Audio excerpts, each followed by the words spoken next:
Hello guys, welcome to my channel. मैं आपके लिए लेकर आ गया हूँ डेली लाइफ साइंस का एक और वीडियो। इसमें हम जानते हैं ऐसे सवाल जो सभी के मन में होते हैं, लेकिन इनका जवाब कुछ ही लोग जानते हैं। तो आइए शुरू करते हैं हमारा आज का वीडियो। सबसे पहले हम जानते हैं कि आदिम मनुष्य या आदि मानव आकाश के बारे में क्या सोचते थे। आकाश, सूरज, चांद, सितारे, पृथ्वी आदि जिसमें स्थित है उसे ब्रह्मांड या यूनिवर्स कहते हैं। आदि मानव जो है वो यह जैसा नजर आता था वैसा ही इसे मानते थे। उनका ख्याल था कि पृथ्वी चपटी है क्योंकि यह चपटी दिखाई देती है। वे सोचते थे कि क्षितिज यानी हॉरिजॉन जो है यही पृथ्वी की अंतिम सीमा है, क्योंकि क्षितिज के पार कुछ भी दिखाई नहीं देता है। और उनका ख्याल था कि आकाश संसार की एक गुम्बद नुमा छत है, या मतलब ऐसे हेमिस्फीयर शेप का एक छत है। इस डायग्राम में आप देख सकते हैं शेप में ये जो ब्लू कलर वाला हिस्सा है ये उन्हें लगता था कि यहाँ पे हम रह रहे हैं, पृथ्वी है। और ऊपर से जो ग्रीन वाला हिस्सा है, ऐसे वो मानते थे कि ये जो आकाश है इस तरह से हमें ढके हुए है।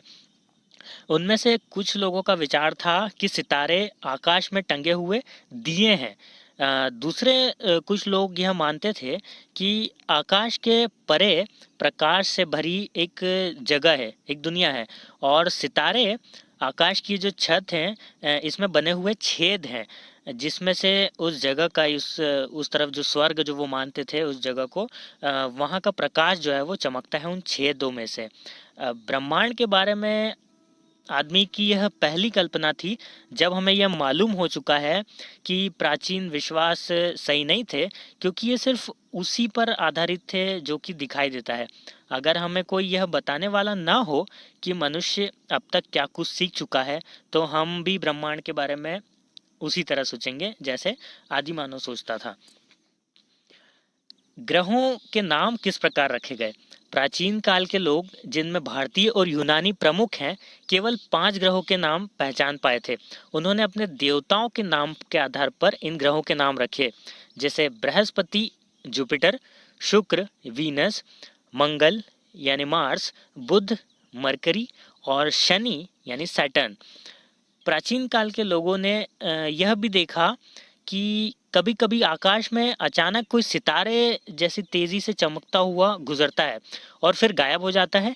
इनके बारे में माना जाता था कि ये ऐसे सितारे हैं जो आकाश से टूटकर गिर रहे हैं। इन्हें उल्का कहते हैं। इसके बारे में आप ज़्यादा जानना चाहते हैं तो मैं डिस्क्रिप्शन में लिंक दे दूंगा। मैंने एक वीडियो इसके ऊपर बनाया है टूटते तारे के ऊपर, आप वो देख लीजिएगा। तो आकाश में कभी-कभी उन्हें एक और चीज़ दिखाई दे जाती थी। यह एक लंबी चमकीली पूंछ वाला चमकदार सितारा होता है। ऐसे सितारे को धूमकेतु या पुच्छल तारा कहा जाता है, या कॉमेट कहते हैं इसे इंग्लिश में। धूमकेतु कई सालों के अंतर पर दिखाई देते हैं। अब भी ऐसा ही होता है। आमतौर से कोई भी व्यक्ति अपने जीवन काल में एक से अधिक धूमकेतु नहीं देख पाता। अभी कुछ समय पहले तक की बात है, जब आकाश में मतलब धूमकेतु दिखाई देता था तो बहुत से लोग डर जाते थे। कभी-कभी लोग सोचते थे कि अब संसार का अंत आ गया है या खत्म होने वाली है।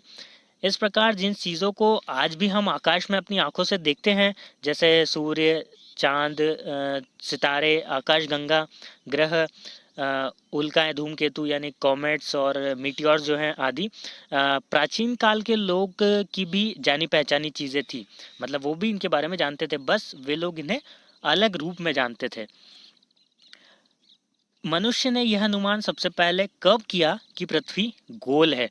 भारत की तरह यूनान भी एक बहुत प्राचीन देश है। ईसा से 6 सदी पहले वहाँ कुछ ऐसे लोग थे जो अपने आप को फिलोसोफर कहते थे, दार्शनिक कहते थे। ये लोग प्रकृति के तथ्यों को पुराण कथाओं का प्रयोग किए बिना समझने का और उनका अर्थ बताने की कोशिश करते थे। उन्होंने देखा कि सूर्य, चांद, सितारे प्रतिदिन पश्चिम में डूबते हैं और दूसरे दिन पूर्व से उगते हैं। इसके आधार पर उन्होंने सोचा कि आकाश की तरह हर चीज़ प्रतिदिन पृथ्वी का चक्कर लगाती है। उन्होंने यह भी देखा कि उत्तर दिशा के सितारे कभी भी अस्त नहीं होते हैं, ध्रुव तारे के आसपास चक्कर लगाते रहते हैं। अब उनके लिए यह साफ हो गया कि आकाश प्याले नुमा या आधी गेंद की तरह नहीं है जैसा कि प्राचीन काल के लोग मानते थे। उन्होंने एक पूरी गेंद या खोखले गोले के रूप में इसकी कल्पना की। विज्ञान के क्षेत्र में एक विचार से दूसरा विचार पैदा होता है, ये आप सभी जानते हैं। इस विचार ने कि आकाश गेंद की तरह गोल है, एक और बड़ी महत्वपूर्ण खोज को जन्म दिया। इन दार्शनिक या फिलोसोफर ने सोचा कि अगर आकाश गोलाकार है तो यह सोचना उचित होगा कि पृथ्वी भी गेंद की तरह गोल है। ईसा से 5 सदी पहले कुछ दार्शनिक ने इस विचार को की शिक्षा देनी शुरू की। इसके 2000 साल बाद प्रसिद्ध स्पेनी यात्री मैगेलॉन ने अपने जहाज के जरिए पृथ्वी का एक चक्कर लगाकर यह सिद्ध किया कि पृथ्वी वास्तव में गोल है। यह सिद्ध करने के लिए पृथ्वी गोल है, उस जमाने में विद्वान तरह तरह के परिचित बातों का हवाला देते थे या एग्जाम्पल्स देते थे। जैसे उन्होंने बताया कि जब कोई जहाज किनारे से दूर होता हुआ क्षितिज या हॉरिजॉन के पार हो जाता है तो पहले उसका निचला हिस्सा आंखों से ओझल होता है और झंडा दिखाई देता रहता है। ऊपर जो झंडी लगी होती है, अंत में धीरे धीरे उसका झंडा भी छिपता जाता है। जब हम ऐसे गोल शेप में मतलब समुद्र में जब हम जाएंगे तो हम देखते हैं कि पहले जो है जहाज का निचला हिस्सा गायब होता है। उससे ये पता लगा कि आकाश जो है वो सॉरी जो हमारी पृथ्वी जो है वो गोल है। अब इसमें हम देखें कि प्राचीन जो फिलोसोफर थे या साइंटिस्ट थे, उन्होंने ब्रह्मांड की कैसी कल्पना की थी। ईसा मसीह जो हुए, ईसा के बाद दूसरी सदी यानी सेकेंड एडी में सिकंदरिया में टॉलेमी नामक एक महान ज्योतिर्विद रहते थे। उन्होंने जो खोज की उसने ब्रह्मांड के स्वरूप की प्राचीन मान्यता बिल्कुल स्पष्ट हो गई। चित्र में दिखाया गया, पहले चित्र में आप देख सकते हैं बीच में पृथ्वी का गोला है, इसके चारों ओर इससे बड़ा एक गोला बना हुआ है यूनिवर्स का। इसकी जो एक्सिस है, जो धुरी है, पृथ्वी के ठीक बीच से होकर जाती है। सितारे इस गोले में इस प्रकार लगे हुए हैं कि जब यह पूर्व से पश्चिम की ओर घूमता है तो सितारे भी इसके साथ साथ घूमते हैं और 24 घंटे में एक बार पृथ्वी का चक्कर लगा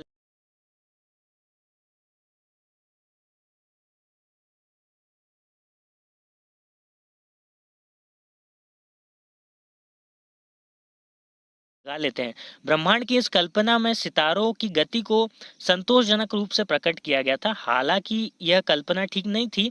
विज्ञान के क्षेत्र में प्राय ऐसा ही होता है, लेकिन टॉलेमी एक बात को स्पष्ट नहीं कर सके और वह यह थी ग्रहों की गति। उन्होंने बड़ी चतुराई से और सूझबूझ के साथ यह बताने की कोशिश की कि ग्रह किस प्रकार गति करते हैं, लेकिन फैक्ट्स से यह बात मेल नहीं खा रही थी। टॉलेमी ने दो बड़ी गलतियां की। उन्होंने सोचा कि पृथ्वी ही ब्रह्मांड का सेंटर पॉइंट है या केंद्र है। इसके अलावा उनका यह भी ख्याल था कि पृथ्वी अपनी जगह पर स्थिर खड़ी है और अन्य सब वस्तुएं उनके चारों ओर घूम रही है। कॉपरनिकस की बात करें तो हमें यह सुनकर अचरज नहीं होना चाहिए कि ब्रह्मांड संबंधी प्राचीन धारणा को बदलने के लिए की गई पहल कोशिश जो है बड़ा जोरदार विरोध हुआ था उसका। पोलैंड के एक संत पादरी निकोलस कॉपरनिकस ने पुराने विचारों को मानने से इनकार कर दिया। उन्होंने खूब खोजबीन की और फिर एक पुस्तक लिखी। कोई उसे छापने के लिए तैयार नहीं हुआ। अंत में ईयर 1543 में उनकी पुस्तक प्रकाशित हुई, लेकिन कुछ ही दिनों बाद उनकी मृत्यु हो गई। इसलिए उनके विचारों को सिद्ध करने का काम दूसरे लोगों को संभालना पड़ा। ब्रह्मांड के संबंध में कॉपरनिकस ने हमारी धारणा कैसे बदली?